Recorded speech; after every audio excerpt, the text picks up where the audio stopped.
Welcome back to the channel, guys. It is the middle of February and it is freezing out. I think it was minus 30 this morning. It is cold.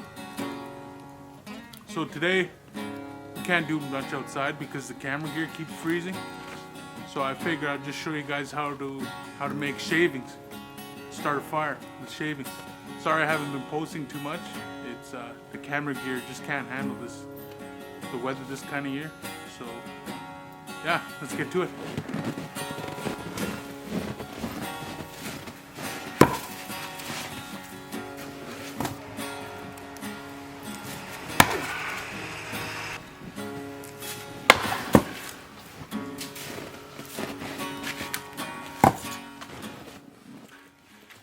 This here is my split maul. This is what I use to process firewood eventually down to kindling. So I split the big ones down to like quarters. Then I use my axe and I'll start cutting kindling.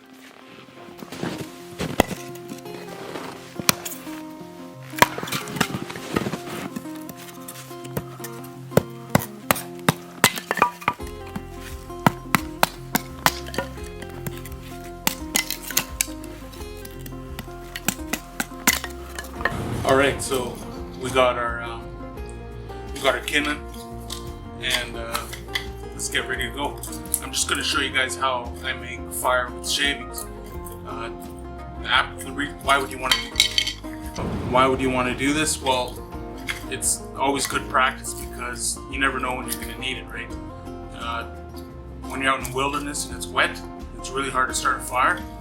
So you can actually find like a branch that's dry, you know, it's been rained on, it's wet, but inside that branch it's dry. So when you make shavings, you can actually light the wood on the inside. So when you're making shavings, you want a kindling with straight grain and no knots. See? I've got 3 here, and I'll show you how I do it. Alright, so this is a knife I'm going to use. It's a Moro knife. It's like razor sharp. Alright, so like I was saying before, you want a piece of wood that doesn't have any knots in it. Something straight grain and dry, of course. See, this is spruce. So let's see what we can do. Alright, so you want some fine shavings. That's how you're gonna start your fire with.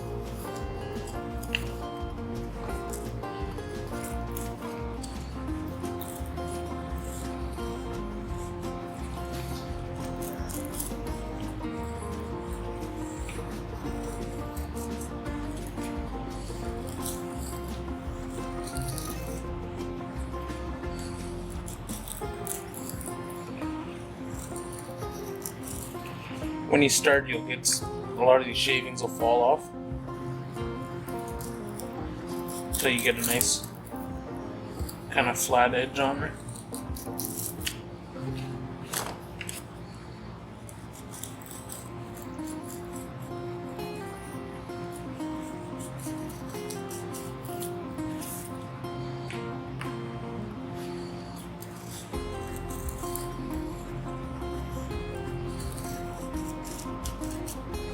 Just let the knife kind of do the work.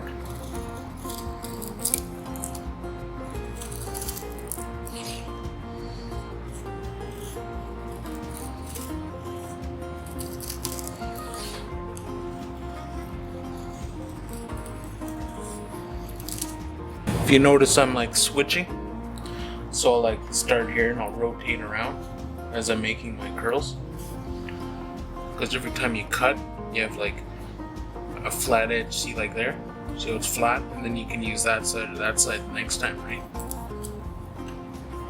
And they say to use softwoods, but after a while you can just use anything, right? Anything that's dry. Just take it nice and easy.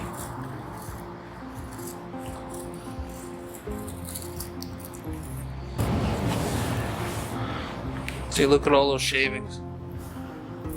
Bone dry. See all this fine stuff here? just put it right back in there like that.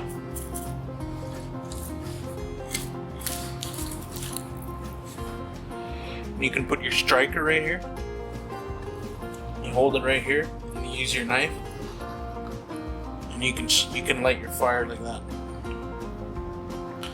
If you don't have a match or lighter, right? It was very important for my uncles to teach me this when I was a kid, because I guess it saved their lives quite a bit. Because in order to make shavings, you have to learn how to use a knife. You have to know how to make it sharp. That's also very important. Let me know in the comments if you guys want me to show you how I sharpen my knives. And you know, I always practice this stuff because you never know when you're gonna need it, right? You never know, especially up here. You know, it's like an 8-hour drive to the nearest city. What if your car breaks down, you know? And all you have is a knife and a match. With this kind of stuff, you know, you can make yourself a fire, you know. You're not going to be a statistic, as they say. You're going to have one cool story to tell, you know.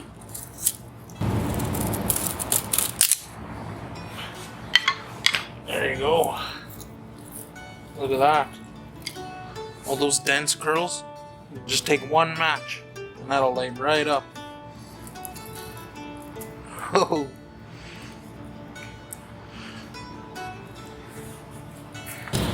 And then once you got a pretty good bundle of shavings, you can start.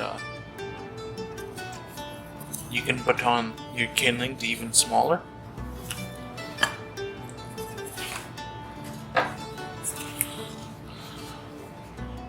So you can do this like I said earlier, if you're like in a situation where your car's broken down and you don't have an axe, you can use a knife to still process firewood.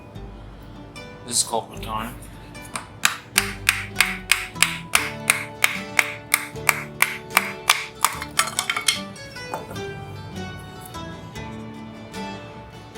So I'll just like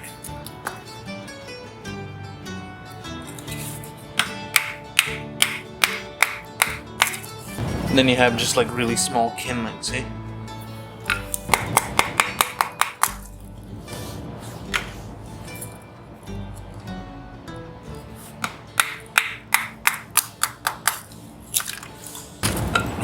There, look at that. You ever seen kindling that small? Kindling. There, see that? You can put on your some really nice small sticks. Alright, there's all my shavings, the small ones, and then here's the bigger, meatier ones, and then now I'm just going to put these little kindlings around it.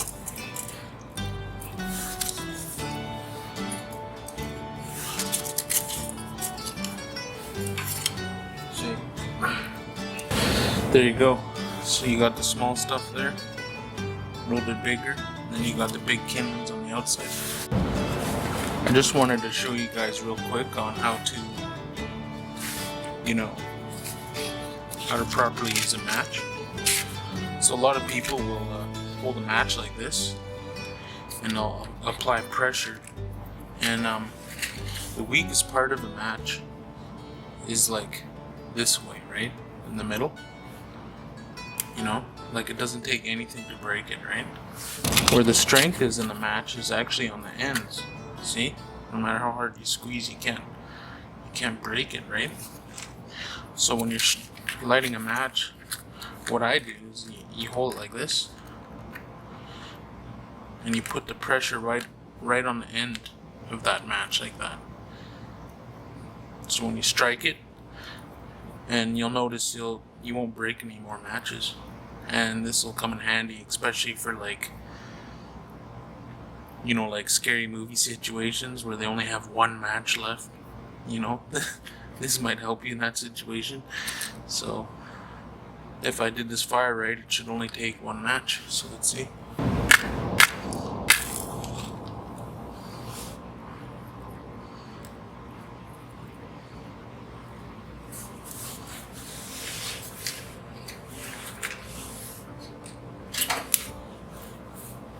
Alright, so all those shavings are burning now. It's working its way up. See, the bigger ones are burning. Hear that crackling? That's a good sign.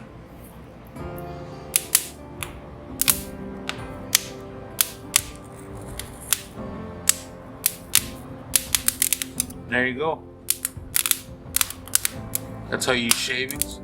Also a one match fire. No paper, nothing.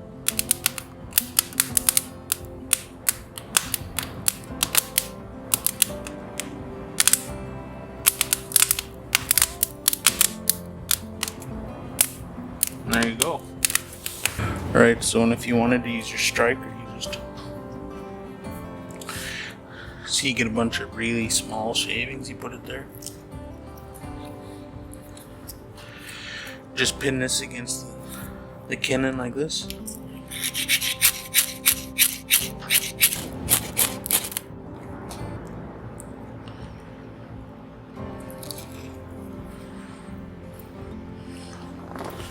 There you go. That's how you use your striker.